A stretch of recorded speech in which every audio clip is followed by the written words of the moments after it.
Okay, so being that I'm a momtrepreneur with my youngest being 2-year-old twins, I have to get this time in when I can. So here I am heading to work. It's not necessarily about hustling and grinding. I have set certain goals for myself each day, and sometimes there are more goals than I can complete each day, but that's okay. I got to shoot for it anyway.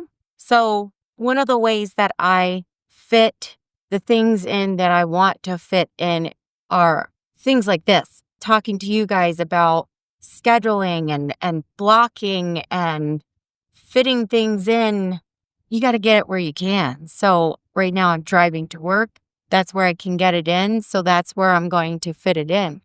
And if I weren't here talking to you guys, I would probably be filling that time with a podcast or a YouTube video on something that I want to learn that's going to help me grow and be a better practitioner, or be able to better provide you with the help and guidance you need to 10x your business.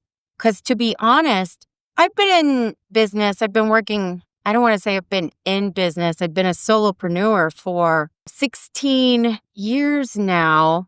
And the idea of it seemed a lot more glamorous than the reality of it. So that being said, I've developed a client base, a patient base over that time frame, sometimes starting from scratch. But that all of those things have helped me and my husband to be able to open this practice. And we are about a year and a half in. And in our first year, before the end of the year, we were able to get our business self-sustaining. So now, I started as a solopreneur in this business. And then eventually, I think before the year mark was up, he was able to retire from his full-time job. Our business was out of the black. And in fact, I believe we hit 6 figures our first year in our brick and mortar of our business. So that's pretty amazing to go from, playing it small, renting a room here and there, to opening brick and mortar, building it out, and not only getting out of the black, but reaching 6 figures, which is amazing. But when you're looking in the grand scheme of things, it's still playing it small.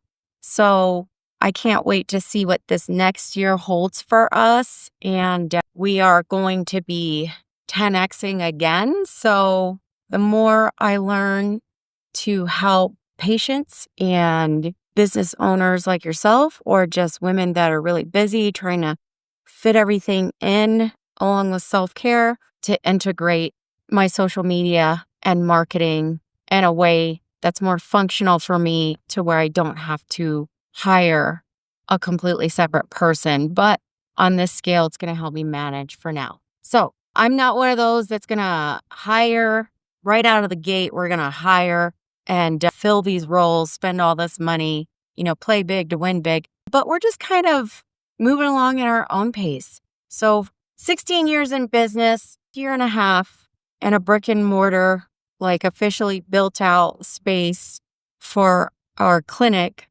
for us. And we're probably going to reach multiple 6 figures this year. And if not 1 million, I'm going to shoot for 1 million. But how that's going to be done is to be determined. So stay tuned. And I hope you found this information helpful. If so, just click the subscribe, the like button, and just follow us on our journey to growth. We're starting small. We're not, we had an amazing job and then we're broke and had to innovate and made multiple millions, and then we're broke, and then we shot up to billions. While that model is great for some people and they can handle that level of stress and risk, that's just not where we are. Is growing gradually, consistently, just like you do with investments, right? You put a little bit in each time, and the compound interest by the end is just so massive that it blows your mind. So, anyway, like I said, if you found this helpful, subscribe, click the notifications bell, more good things to come. Thanks. Stay focused, but also relax a little bit. Don't be so hard on yourself. And you'll get there. We'll get there together.